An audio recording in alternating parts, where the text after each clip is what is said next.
और इस कायानुसति का अभ्यास काफी लंबे समय से हम सभी कर रहे हैं, इसलिए हमें गंभीरता में जाना चाहिए, ऐसा मुझे लगता है। इस काया के अंदर क्या है और काया के बाहर क्या है, सतत तो इसके बारे में हमें जागरूक रहना चाहिए। इसी का नाम है कायानुसति। और ये सती पट्ठान का पहला ही अंग है, यानी कि शुरुआत है विपස්සना की। इसको कायानुपसना भी कहते हैं। सती पट्ठान के जैसे कि 4 अंग हैं, कायानुपसना, वेदनानुपसना, चित्तानुपसना और धम्मानुपसना। तो भगवान बुद्ध ध्यान अभ्यास के बारे में कहते हैं, ते झायनो सातत का, ते झायनो सातित का, नित्यम दल है परकमा, फुसंति धीरा निब्बाणं, योग खेमं अनुत्तरं। अर्थात सतत ध्यान का अभ्यास करने वाले, नित्य दृढ़ पराक्रमी वीर पुरुष, वीर पुरुष बोला है भगवान बुद्ध ने जो ध्यान करने वाले हैं, परम पद योग क्षेम निर्वाण का लाभ करते हैं। उनको निर्वाण मिलता है इसी शरीर में, इसी जन्म में निर्वाण मिलता है। अतः नित्य नित्य अर्थात दिन प्रतिदिन हमें ध्यान करना चाहिए, वो भी अप्रमाद पूर्वक होकर के, प्रमाद से नहीं। तो अगर हम इस तरीके से ध्यान करते हैं तो ध्यान की गहराई में जाने से पहले जो हमने भौतिक जीवन जिया है, उस भौतिक जीवन के जो साथी हैं, जो हम बाहर नहीं ढूंढ पाए हैं, वो हमें अंदर मिलते हैं। वो हमारे ही साथी हैं, वो हमारे ही मन के साथी हैं। किस किस से हमारा मिलन होगा? आपका स्पर्श होगा। जब काया का ध्यान करेंगे, काया की सती करेंगे, इस शरीर की सती करेंगे तो स्पर्श होगा, और जब स्पर्श होगा तो वेदना भी होगी। वेदना होगी तो संज्ञा का भी पता चलेगा हमें, चेतना का हमारा स्तर कैसा है उसका पता चलेगा, हमारी स्मृति कैसी है उससे हमारा मिलन होगा। हमारी जो प्रज्ञा है, कौन सी प्रज्ञा है? श्रुत में प्रज्ञा है, चिंतन में प्रज्ञा है, या भावनीय प्रज्ञा है, उससे हमारा मिलन होगा। हमारी श्रद्धा कैसी है, उससे हमारा मिलन होगा। हमारी लज्जा कैसी है, हम अपने जूनियर को या सीनियर को देख करके हमारे अंदर क्या क्या भाव आते उसका पता चलेगा। या हमारे अंदर निर्लज्जता है, कोई भी आ जाओ मैं ही सबसे बड़ा हूं, इसका भी आपको अंदर से ही पता चलेगा। आपके अंदर अलोभ है या अद्वेष है या अमोह है या पराक्रम है या उपेक्षा है या अहिंसा है। आपके अंदर जो साथी है, मन का राग है या संदेह है या क्रोध है या ईर्ष्या है, जलन है, या आपके अंदर सटता है, धूर्तता है, या हिंसा की भावना हमेशा रहती है। ये सभी आपको जब जब ध्यान करने बैठेंगे तो आपका मिलन इनसे होगा और जरूर होगा। ये सभी आपके जो है ना आंतरिक सहाय हैं, साथी हैं, और ये सभी कैसे हैं? चैतसिक धर्म कहे जाते हैं। जब इनसे हमारा मिलन होगा, हमारा जागृति का स्तर बढ़ेगा, बहुत ही ऊंचा होगा। हम यहाँ पर बहुत अच्छे अच्छे अनुभव करेंगे। इन अनुभवों से हमें बहुत सारा लाभ मिलने वाला है। साथ ही साथ जो हम इस काया की सती करते हैं तो भगवान बुद्ध भिक्खु बग्ग में कहते हैं, और मैंने भी न जाने कितनी बार उसको रिपीट किया है कि कायेन समरो साधु, कायेन समरो साधु, साधु बाचाय समरो, मनसा समरो साधु, साधु सब्बत समरो, सब्बत संबतो भिक्खु सब दुखापमुच्यति। अर्थात भगवान बुद्ध भिक्षुओं को कह रहे हैं, लेकिन हमारे ऊपर भी वो बराबर लागू होता है। हम भले ही गृहस्थ हैं, लेकिन ये नियम हमारे ऊपर भी लागू होता है। क्या? इस काया का समर करना बहुत अच्छा है। हम बचपन में हैं, जवानी में हैं, या बुढ़ापे में हैं, या हमारा समय नजदीक आ गया है, हर समय जागृति की जरूरत है अपने शरीर के बारे में। और जब जब हम अपने शरीर का ख्याल नहीं रखते हैं तो क्या होता है? हम बीमार पड़ जाते हैं, और फिर इस बात का पता न होने की वजह से हम दूसरों को दोष देते रहते हैं कि इस वजह से हो गया, उस वजह से हो गया, उसकी वजह से हो गया। सच बात यह है कि जो हम बीमार होते हैं वो अपनी कमी की वजह से ही होते हैं। आज मैं इसके बारे में कुछ बातें बताने जा रहा हूं। अगर आप लोग ध्यान से सुनते हैं तो बहुत अच्छी तरीके से समझ में आएगा कि हम बीमार क्यों होते हैं। सबसे पहला जो नंबर है, भौतिक रूप से अगर देखा जाए तो हम बीमार खाने से होते हैं। हमारा खाना कैसा है उसके बारे में हमारा ध्यान कम रहता है। उत्तर भारत में तो बहुत ही ज्यादा मैं देख रहा हूं कि खाने पर ध्यान कम होता है, और कई बार ऐसा होता खाने की वजह से फूड पॉइजन हो जाता है, या ज्यादा खाने से डायरिया हो जाता है।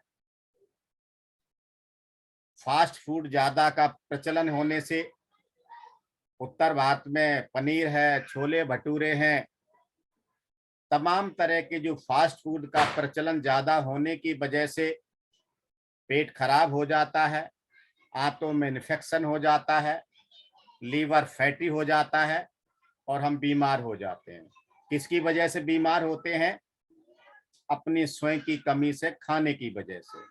अब आप ये कहेंगे कि खाना नहीं खाएंगे तो भी बीमार हो जाएंगे।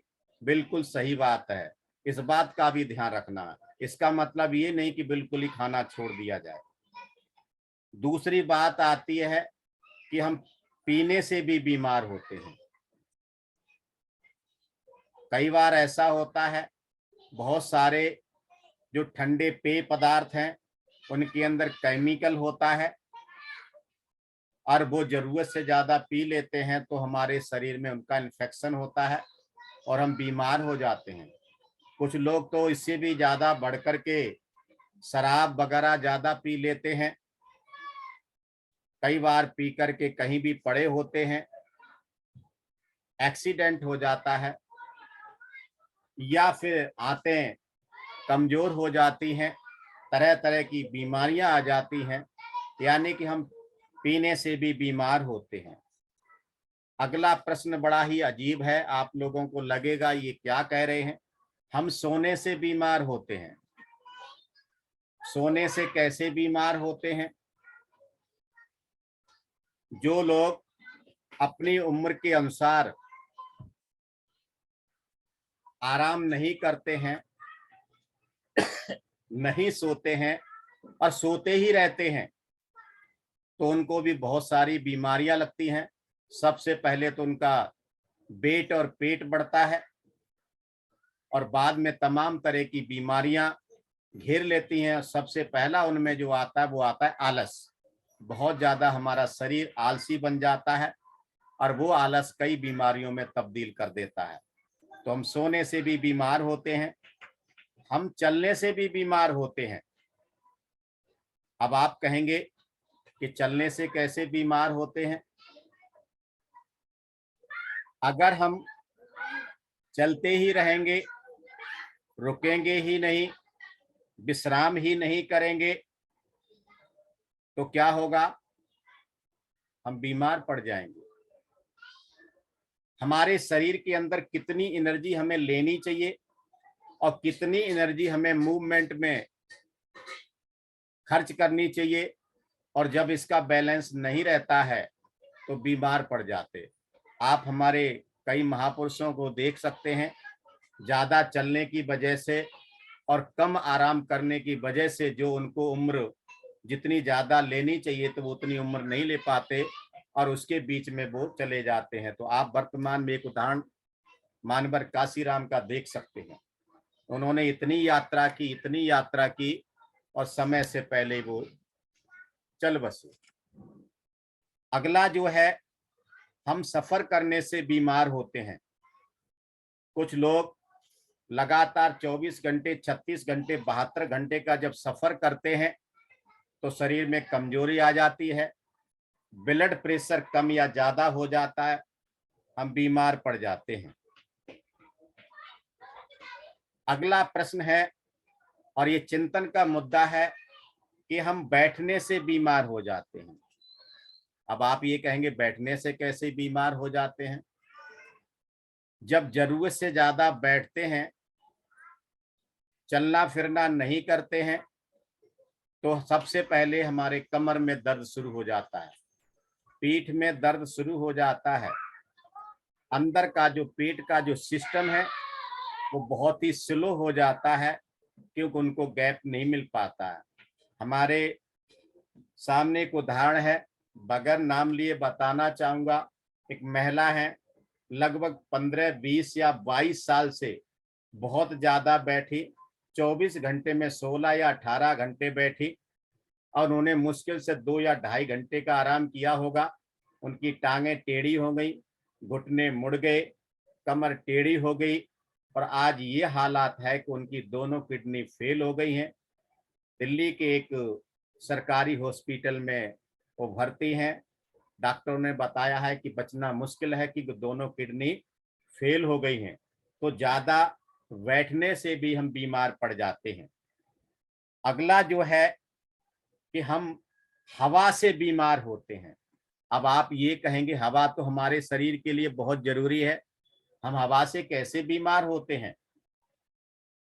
तो आपने देखा होगा अभी कोरोना काल में, कोरोना के दौरान ऑक्सीजन की सिलेंडरों की कमी की वजह से हजारों लोग मौत का शिकार हो गए। उनके शरीर में ऑक्सीजन का लेवल कम हो गया और समय पर ऑक्सीजन अर्थात हवा न मिलने से वो लोग मर गए, तड़प तड़प के मर गए। और 1, 2, 100, 200 नहीं, हजारों लाखों लोग मरे हैं और उसका आंकड़ा अभी तक भारत सरकार दे नहीं पाई है। तो हवा से भी बीमार पड़ते हैं। आपने देखा होगा अब ये त्योहार आ रहा है दिवाली का, इसमें पटाखे चलेंगे, उससे जो हमारी हवा है प्रदूषित होगी, उसमें सल्फर का जो मिश्रण है बहुत ज्यादा हो जाएगा। जो लोग पहले से ही हार्ट पेशेंट हैं या दमा के पेशेंट हैं उनको बहुत ज्यादा प्रॉब्लम होगी और बहुत सारे लोग इस प्रदूषित हवा की वजह से वो लोग इस संसार को छोड़ भी सकते हैं। ये प्रदूषित हवा जो है, अशुद्ध हवा है, ये भी जानलेवा है, इससे भी हम बीमार पड़ते हैं। हम ज्यादा बोलने से भी बीमार पड़ते हैं। अब आप ये कहेंगे कि भगवान बुद्ध के बारे में कहा जाता है कि ये उदाहरण भगवान बुद्ध से ज्यादा कोई बोला ही नहीं है। तो हमें ये भी ध्यान देने की जरूरत है कि भगवान बुद्ध से ज्यादा कोई मौन भी नहीं रहा है, अर्थात उन्होंने संतुलन बना के रखा है। साथ ही साथ क्या होता है, कई बार हमें होश ही नहीं होता है कि हम जो बोल रहे हैं क्या बोल रहे हैं। एक बार की बात है कि कोकालिक भिक्खु जो है, जो अग्र श्रावक हैं यानी उनके जो सीनियर भिक्खु हैं, उनको बार बार जो है उनके ऊपर गुस्सा करता था, उल्टा सीधा बोलता था और उसके रिजल्ट की वजह से, उसके परिणाम की वजह से क्या हुआ कि वो जो है कोकालिक भिक्खु है, पृथ्वी में धंस करके वो मर गया और पद्म नरक में उत्पन्न हुआ। तब कोकालिक भिक्खु जो है वो उसका निधन हो गया। तो इस बात के लिए जो है भगवान बुद्ध ने जो बाकी के भिक्खु हैं उनको बुला करके उनको समझाया, क्योंकि वहां चर्चा चल रही थी कि ये जो कोकालिक भिक्खु है वो किसके कारण मरा है। तो वहां बताया गया कि ये जो है अपने ही ज्यादा बोलने की वजह से, कर्कश बोलने की वजह से, निंदा चुगली की वजह से जो कि संयमी भिक्खु हैं उनको आक्रोशन करके ये मरा है। तो भगवान बुद्ध ने उन भिक्खुओं को समझाया, भिक्खुओं, ना केवल इसी समय, पहले भी कोकालिक भिक्खु अपने मुख के कारण ही नष्ट हुआ है। मुख के कारण यानी बोलने की वजह से ही नष्ट हुआ है। उन्होंने जातक है उसको प्रकाशित करके कहा भिक्खुओं, भिक्षुओं को, और मैं कहना चाहूं केवल भिक्खु नहीं, हम सबको भी, उसमें मैं भी शामिल हूं, क्या करना चाहिए? मुख में संयम करना चाहिए। ऐसे उपदेश देते हुए एक गाथा को बताया उन्होंने। क्या कहते हैं भगवान बुद्ध? यो मुख संयतो भिक्खु, यो मुख संयतो भिक्खु मन तभाणी अनुद्दतो अत्थम धम्मई च दीपेति मधुरम तस्य भाषितम। अर्थात जो मुख में संयम करता है, संयम करके बोलता है, मनन करके बोलता है, चिंतन करके बोलता है, उद्धत नहीं होता है, उतावला नहीं होता है, और वह अर्थ और धर्म को प्रकट करता है, उसका भाषण मधुर होता है। तो यहाँ पर भगवान बुद्ध सही कह रहे हैं कि बोलने से भी हमें बीमारी होती है, तो हमने अपनी जीभ पर भी कंट्रोल रखना चाहिए। अब हमें अगर स्वस्थ रहना है तो क्या करना चाहिए? भगवान बुद्ध का जो सर्वश्रेष्ठ मार्ग है, जो प्रतीत समुत्पाद पर आधारित है, और वो है मध्यम मार्ग, यानी कि आर्य अष्टांगिक मार्ग। उसके आधार से हमें अपना जीवन यापन करना चाहिए। इस काया पे उन नियमों को भी पालन करना चाहिए। तो हमें क्या करना है? हमें ये ध्यान रखना है, हमारा जो शरीर है, अगर हम उसको प्रकृति के हिसाब से, नेचर के हिसाब से अपने आप को अगर संयमित करते हैं तो हम जो है बीमार कम होंगे।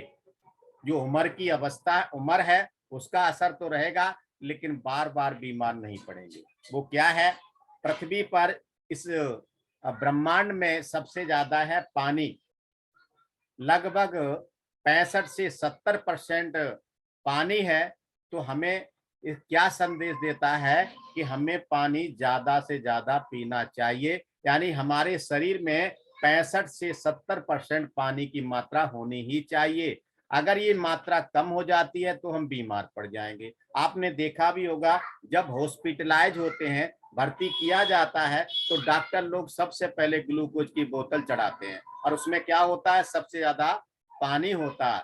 इसका मतलब ये है, अगर हमें स्वस्थ रहना है तो फिर हमें अपने शरीर में पानी की मात्रा का संतुलन बनाए रखना चाहिए। नेचर में 70% पानी है, तो हमारी बॉडी में भी 70% पानी होना चाहिए। दूसरी बात यह है, हमारे इस पृथ्वी पर हरियाली है, हरियाली ज्यादा है। पानी के बाद दूसरा नंबर आता हरियाली का। अर्थात अगर हमें अपने शरीर को हरा भरा रखना है, अपने शरीर को स्वस्थ रखना है, तो फिर हमें क्या करना पड़ेगा? हरियाली को अपनाना पड़ेगा। अर्थात ये जो हरियाली है उसका दूसरा नाम है प्रोटीन। तो हमें प्रोटीन का इस्तेमाल करना पड़ेगा ज्यादा से ज्यादा। ये हमारे शरीर को स्वस्थ रखता है, टूटे फूटे अंगों की मरम्मत करता है ये प्रोटीन। और ये मिलता है दूध में, हरी सब्जियों में, दाल में, और जो शाकाहारी हैं वो देख सकते हैं, उनके ऊपर है अंडे और मीट में सबसे ज्यादा संतुलित चीजें सभी मिलती हैं एक ही चीज में, वो है दूध। तो अगर हमें स्वस्थ रखना है तो हरी भरी सब्जियां और दालों का इस्तेमाल ज्यादा करना चाहिए। अगला आता है, हमारे शरीर को जरूरत होती है कार्बोहाइड्रेट की, अर्थात इसको पावर पार्टी भी कहते हैं, शक्ति दल भी कहते हैं। इसको लेने से, इसका प्रयोग करने से, इसको खाने से हमें शक्ति मिलती है। तो इसका मतलब हमें खाना चाहिए।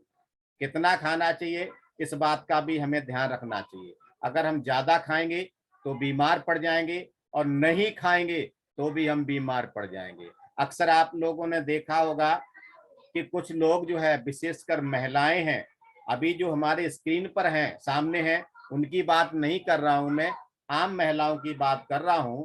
तो वो जो है 9 दिन की भक्त बन जाती हैं और 9 दिन की भक्त बनने की वजह से वो खाती ही नहीं है। तो उनमें से ज्यादातर महिलाएं हॉस्पिटलाइज होती हैं, उनको कहना डॉक्टर के पास जाना पड़ता है, दवा लेनी पड़ती है, क्योंकि वो व्रत करती हैं। जबकि वो समझती नहीं, व्रत का मतलब होता है संकल्प, कि आज मुझे ये संकल्प लेना है कि मैं पहले सील का पालन करूंगा या करूंगी। मैं पांचों नहीं कर सकता, नहीं कर सकती, तो मुझे पहले का करना है या दूसरे का करना है या तीसरे का करना है या चौथे का करना है या पांचवें का करना है। अगर ऐसा व्रत लेते हैं तो उसका लाभ ज्यादा मिलने वाला है। लेकिन वो जो इस बात पर ध्यान नहीं देती हैं और खाना छोड़ देती हैं, तो फिर वो बीमार पड़ जाती हैं। इस बात का हमें ध्यान रखना है। अगला है, हमारे शरीर को जरूरत है हवा की। हवा का मतलब है ऑक्सीजन, और ये ऑक्सीजन मिलती है पेड़ पौधों से। सच बात तो ये है कि जो हमें हवा चाहिए वो शुद्ध हवा हमें मिलती है पेड़ पौधों से, और जो हम छोड़ते हैं वो गंदी, प्रदूषित, हानिकारक हवा छोड़ते हैं, जो कि कहलाती है कार्बन डाइऑक्साइड। आपको शायद जानकर के हैरानी होगी, केवल एक बार सांस लेने में, मात्र एक बार सांस लेने में लगभग आधा लीटर हम श्वास अंदर लेते हैं। आधा लीटर, लगाइए साहब, अर्थात 1 मिनट में लगभग 7-8 लीटर हवा हम अंदर लेते हैं, 7-8 लीटर। और एक दिन में लगभग 1000 लीटर हवा हम लेते हैं।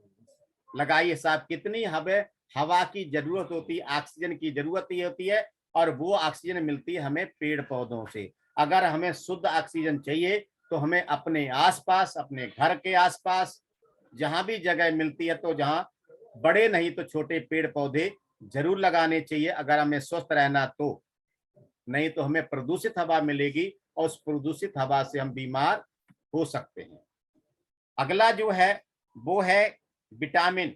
अगर हमें स्वस्थ रहना है तो हमें विटामिन की जरूरत होती है। विटामिन क्या काम करती है, जैसे आपने देखा होगा कि बैंक के दरवाजे पर या स्कूल के दरवाजे पर या अस्पताल के दरवाजे पर सिक्योरिटी गार्ड खड़े होते हैं। वो अनवांटेड व्यक्ति को अंदर नहीं जाने देते हैं, और वो ही काम करते हैं विटामिन। विटामिन क्या करते हैं कि बीमारियों को शरीर में अंदर जाने नहीं देती हैं। अगर ये सिक्योरिटी गार्ड अगर मजबूत होंगे, अगर विटामिन की भरपूर मात्रा आपके शरीर के अंदर हो गई, तो हम बीमार कम पड़ेंगे। और ये विटामिन हमें जो है कहाँ मिलती हैं, वो मिलती हैं दूध में, वो मिलती हैं फलों में। तो हमें फलों का खादन करना चाहिए, उनका इस्तेमाल करना चाहिए, दूध लेना चाहिए। अगर विटामिन ए की कमी हो गई तो क्या होगा, आंखों की रोशनी कमजोर हो जाएगी। विटामिन बी की कमी हो गई तो खून की कमी हो जाएगी, बेरी बेरी रोग हो जाएगा। विटामिन सी की कमी हो गई तो स्कर्वी रोग हो जाएगा, और ये ज्यादातर महिलाओं में पाया जाता रोग। विटामिन डी की अगर कमी हो गई है तो वो हमें, हमारी हड्डियां कमजोर कर देगी। विटामिन ए हमें कहाँ मिलेगी, गाजर में मिलेगी। विटामिन बी कहाँ मिलेगी, जूसदार जो फल हैं उनमें मिलेगी। विटामिन सी कहाँ मिलेगी, वो हमें खट्टे फलों में मिलेगी। आपने देखा होगा जब ये कोरोना काल आया था तो सबसे ज्यादा खट्टे फलों का उत्पादन भी बढ़ा और उसकी खपत भी बड़ी ज्यादा से ज्यादा। कहा जाता था नींबू का जूस लीजिए, खट्टे फल लीजिए, विटामिन सी की गोलियां, विटामिन सी के कैप्सूल बहुत ज्यादा वो बहुतायत में बताए जाते, इनका आप इस्तेमाल कीजिए, आप स्वस्थ रहेंगे, आप जल्दी बीमार नहीं पड़ेंगे। विटामिन डी ये सूरज की रोशनी से मिलती है। इस तरीके से और भी बीमारियां हैं जो विटामिनों की कमी से हो जाती है, जैसे बालों का झड़ना है, नाखून का टेढ़े मेढ़े हो जाना है। तमाम तरह की जो बीमारियां हैं इन विटामिन की कमी से होती हैं। यानी कि हमारी जो सिक्योरिटी गार्ड है वो हमारे मजबूत नहीं, हमारे शरीर में विटामिन की भरपूर मात्रा नहीं है, कमजोरी है। इसी तरीके से खनिज लवण है हमारे शरीर के अंदर, जैसे आयरन है, कैल्शियम है।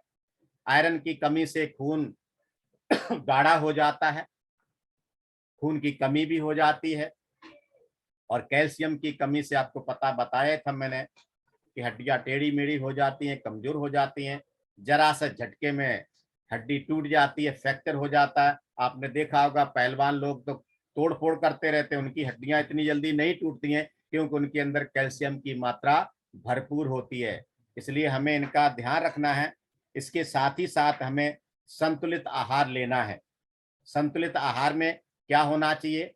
पानी भरपूर मात्रा में होना चाहिए, प्रोटीन होनी चाहिए, कार्बोहाइड्रेट होनी चाहिए, विटामिन होने चाहिए, फैट होना चाहिए यानी कि वसा अर्थात चर्बी अर्थात तेल भी होना चाहिए। आपने देखा होगा सब्जी में तेल पड़ता है, बगैर तेल की सब्जी नहीं बनती है। जैसे हमारे शरीर पर हल्का सा भी तेल, एक बूंद भी लगाते हैं, चेहरा चमकने लग जाता है शरीर।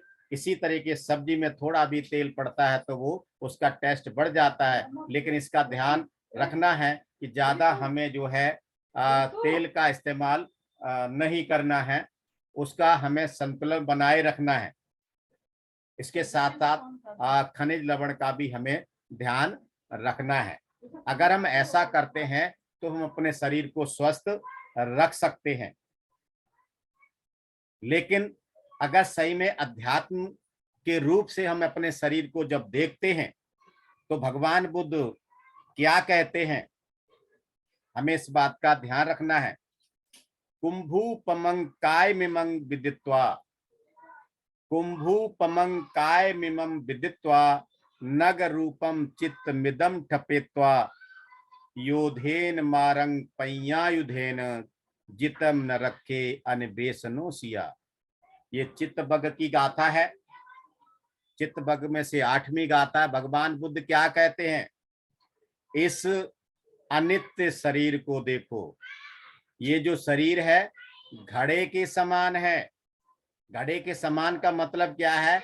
जैसे कुम्हार द्वारा बनाया वो घड़ा जरा सी ठोकर लगने से टूट जाता है, ऐसे ही हमारे इस शरीर का स्वभाव है। हम कितना भी मजबूत कर लें लेकिन इस पर जो अनित्य का नियम है वो हमेशा लागू रहेगा।